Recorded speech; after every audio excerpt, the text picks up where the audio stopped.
خداوند متعال نے جب انسان کی ہدایت کے سلسلے کو شروع کیا تو خدا نے جو پہلا ہادی زمین پہ اتارا اسے آدم کہتے ہیں،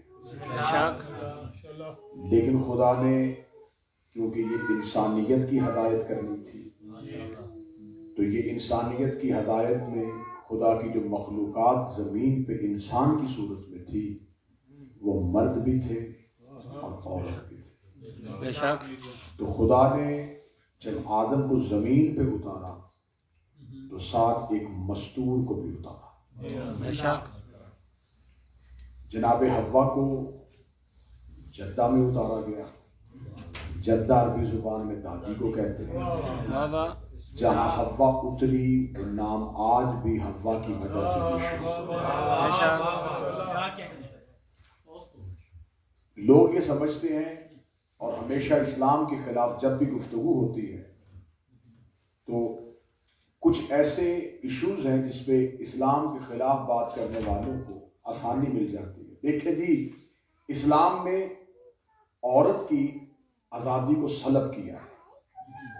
اسلام عورت کو چار دیواری میں محدود کر رہا ہے، جبکہ جتنا وقار عورت کو اسلام نے دیا ہے۔ آپ دنیا کے کسی مذہب کے پاس چلے جائیں، کسی مذہب نے عورت کو اتنا تحفظ نہیں بخشا جتنا تحفظ اسلام نے دیا۔ حقوق النسواں کی بات ہو تو بات بہت دور تک چلی جائے گی، لیکن جب خدا نے حضرت آدم کو زمین پہ اتارا تو صرف آدم نہیں آئے، آدم کے ساتھ ایک مستور کو بھی اتارا۔ خدا نے فرق نہیں رکھا کہ یہاں مردوں کی عزت بڑھائی جائے اور عورتوں کی عزت کم کی جائے۔ آپ پوری اسلام کی ہسٹری کو اٹھا کے دیکھیں کہ اگر تذکرہ آدم ہوگا بات حوا کی ضرور ہوگی، اگر آپ بات موسیٰ کی کریں گے ذکر آسیہ کا ضرور کرنا ہے، بات ابراہیم کی کریں گے تذکرہ حاجرہ کا ضرور کرنا ہے، بلکہ اسلام میں تو حج ہے ہی عورت کی سنت پہ۔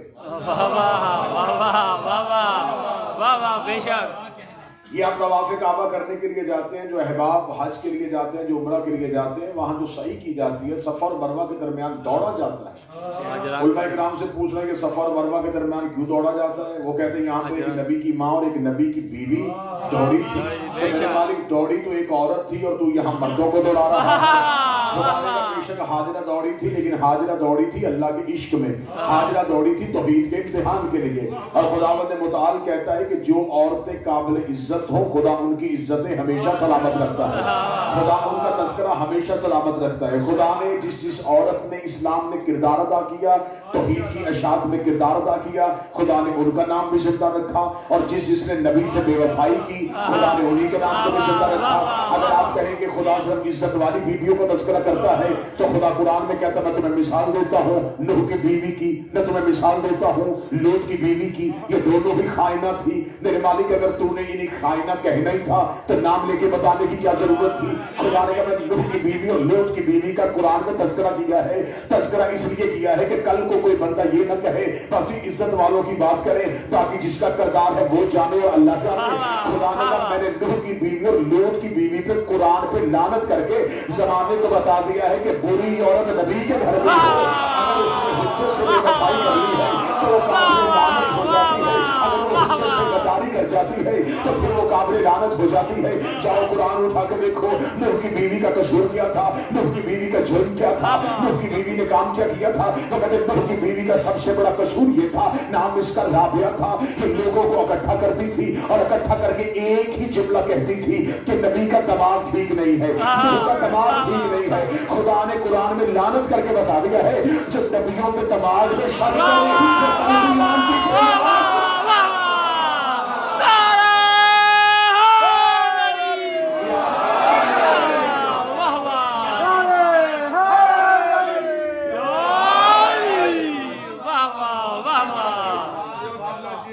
پوری مجلس ہوگی کہ اسلام میں کہاں کہاں کس کی عورت کا کیا کیا کردار ہے۔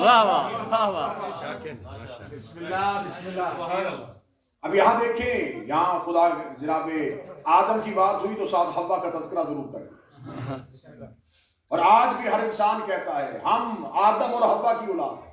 بے شک. جہاں خدا نے نوح کی بات کی تو نوح کی بیوی کا خدا نے تذکرہ کیا اور تذکرہ خدا نے نفرت کے انداز میں کیا. بے شک.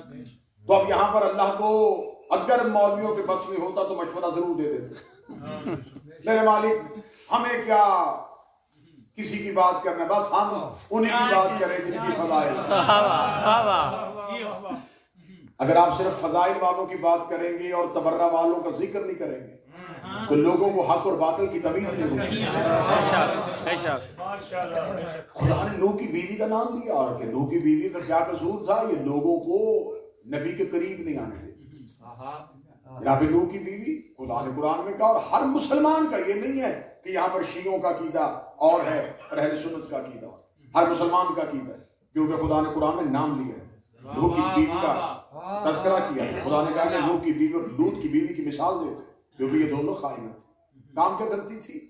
میں جب اس کی تفسیر قرآن میں جاؤں تو آپ کو بڑا ایک منفرد سا نقطہ نظر آئے. اب یہاں پر ایک سوال ضرور ذہن میں اٹھے گا. اب میں سوال بات نوح کی کر رہا ہوں، ذہن میں رکھیے گا میں بات نوح کی کر رہا ہوں کہ اگر وہ بیوی اتنی ہی نوح کے خلاف تھی اور خدا اتنی نفرت کر رہا پھر وہ نبی کے گھر تھی کیوں؟ میں نوح کی بیوی کی بات کر رہا ہوں. سوال تو اٹھے گا نا، اور یہ سوال بڑا اٹھتا ہے، یہ بہت سوال ہوتا ہے. ہمارا کام یہ اکثر ہمارے سامنے یہ سوال ہوتا ہے جی ٹھیکے دی. اب نوح کی بیوی، لیکن جب ہم نے تفسیر قرآن اٹھائی تو نوح کی زبان سے ہی اس کی دلیل مل گئی. کتابیں کہتی ہیں کہ ایک دن نوح کا امتی اللہ کے نبی نوح کے گھر آیا. وہ امتی تھا، نوح کا کلمہ پڑھتا تھا اور سفینہ پہ بیٹھنے کا متمنی تھا. وہ چاہتا تھا کہ جب نوح کی کشتی بنے اس میں سوار ہو. وہ آیا، اس نے دروازے پہ دستک دی اور دروازے پہ دستک دی تو اندر سے جناب نوح گھر پہ نہیں تھے، یہی نوح کی بیوی یہ اندر گئے تھے. کسی نے اندر سے آواز دی کہ کون ہے؟ کہنے لگا بیوی پوچھنے کے لیے آیا ہوں کہ اللہ کا نبی نوح گھر ہے. اب جناب نوح کا نام نوح نہیں تھا، عبد الغفار نام. نوح نام پڑا تھا نوحہ پڑھنے کی وجہ سے. قوم پتھر مارتی تھی، یہ نبی ان کے مظالم پہ نوحہ پڑھتا تھا. نوحے پڑھنا نبیوں کی سنت ہے. جناب نوحہ پڑھتے تھے. اسے جا کے جب اگر صرف کہتا نا کہ عبد الغفار گھر ہے، تیرا شوہر گھر ہے، تو شاید وہ بیوی اتنا جواب نہ دیتی. اس لیے منہ سے نکل گیا اللہ کا نبی. جو ہی اس نے کہا اللہ کا نبی تو اس نے کہا کہ اب اچھا موقع ہے. یہ نوح کا کوئی ماننے والا، اکا دکا لوگ تو نوح کو مانتے تھے. تو اس نے کہا یہ تو مانتا نوح کو. اس نے دروازہ کھولا. اس نے کہا کیا کہا تو نے پہلے؟ اس نے کہا اللہ کا نبی. اس نے کہا کون سا اللہ؟ کس اللہ کی بات کر رہا ہے؟ یہ جس کے کہنے پہ اللہ مان رہا ہے اسے کبھی تمہیں اللہ دکھایا ہے؟ شوہر ہے میرا، اس کے گھر میں رہتی ہوں، گھر میں رہ کے کہہ رہی ہوں کوئی اللہ نہیں ہے، نہ یہ اس کا نبی ہے. اب یہ بات جب نوح کے گھر سے اس نے سنی، وہ تو کہیں دور سے آیا تھا، اس نے کہا کہ اس نے تبلیغ باہر کر دی.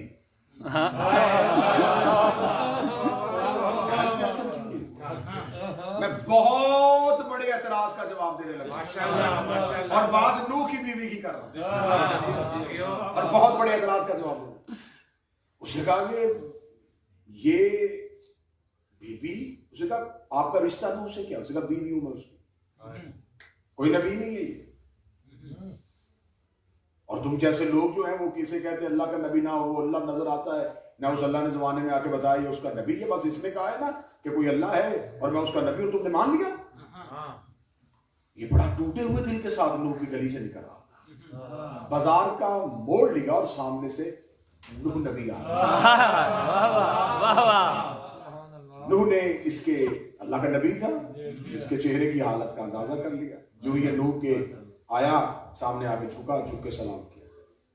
سلام کرنے کے بعد کہنے لگا کہ اے نبی اللہ، میں آپ ہی کی ملاقات کے لیے گھر گیا تھا. بسم اللہ.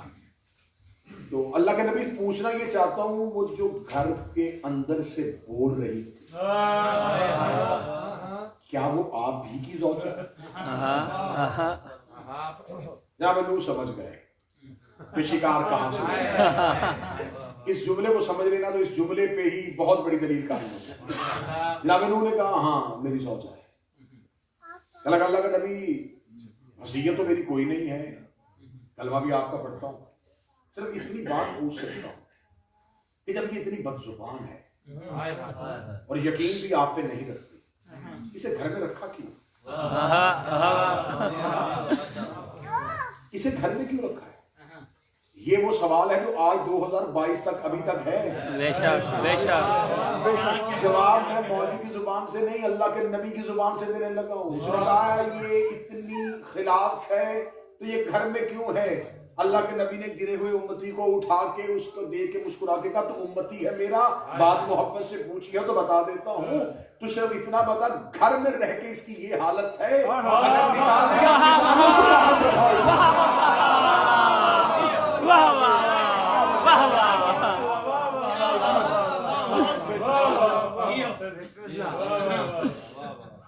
اگر اس کو باہر نکال دو تو شر کو پھیلنے سے کون روکے؟ اس کا مطلب ہے جہاں سے زیادہ شرارت کا خطرہ ہوتا ہے اس کو گھر میں رکھیے.